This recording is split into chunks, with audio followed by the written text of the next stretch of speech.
తెలంగాణ రైతులకు పండగే పండగ. ఎప్పటి నుంచో ఎదురు చూస్తున్న రైతన్నలకు సీఎం రేవంత్ సర్కార్ శుభవార్త చెప్పింది. రైతు భరోసా డబ్బులు విడుదల అయ్యాయి. వానాకాలం సాగు కోసం ఎదురు చూసే రైతులకు పెట్టుబడి సాయంగా ఈ రైతు భరోసా నిధులను ముఖ్యమంత్రి రేవంత్ రెడ్డి అధికారికంగా ప్రారంభించారు. హైదరాబాద్ లోని శిల్పకళా వేదికలు నిర్వహించిన రైతు భరోసా సదస్సులో ఆయన బటన్ నొక్కి తొలి విడత ఫండ్స్ విడుదల చేశారు.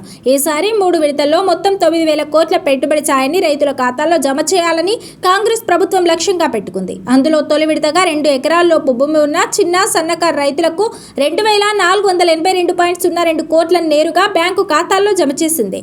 మొత్తంగా 41.37 లక్షల మంది రైతులు ఈ విడతలో లబ్ధి పొందారు. వీరిలో 1 ఎకరం లోపు భూమి ఉంటే 14.65 లక్షల మంది రైతులకు 878.94 కోట్లు, అలాగే 1 నుంచి 2 ఎకరాల లోపు ఉంటే 26.72 లక్షల మంది రైతులకు 1,603.08 కోట్లు జమ అయ్యాయి. అయితే మీ ఖాతాలో డబ్బులు పడ్డాయో లేదో ముందే చెక్ చేసుకోండి. వెంటనే మీ బ్యాంక్ అకౌంట్ మొబైల్కి వచ్చిన SMS లేదా బ్యాంకింగ్ యాప్ ద్వారా బ్యాలెన్స్ చెక్ చేసుకోండి.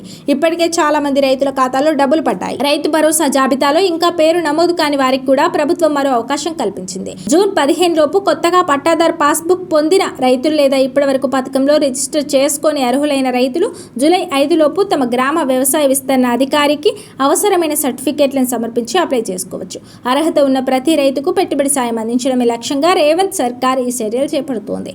మీకు డబ్బులు జమ అయ్యాయో లేదో ఇప్పుడే చెక్ చేసుకోవడం బెటర్. ఒకవేళ మీకు ఇంకా రైతు భరోసా డబ్బులు పడకపోతే ఆందోళన అవసరం లేదు. మీ స్థానిక ఏఈఓను సంప్రదించి వివరాలు తెలుసుకోండి. అవసరమైతే గడువులోపు మళ్ళీ మీ అప్లికేషన్ పూర్తి చేయండి.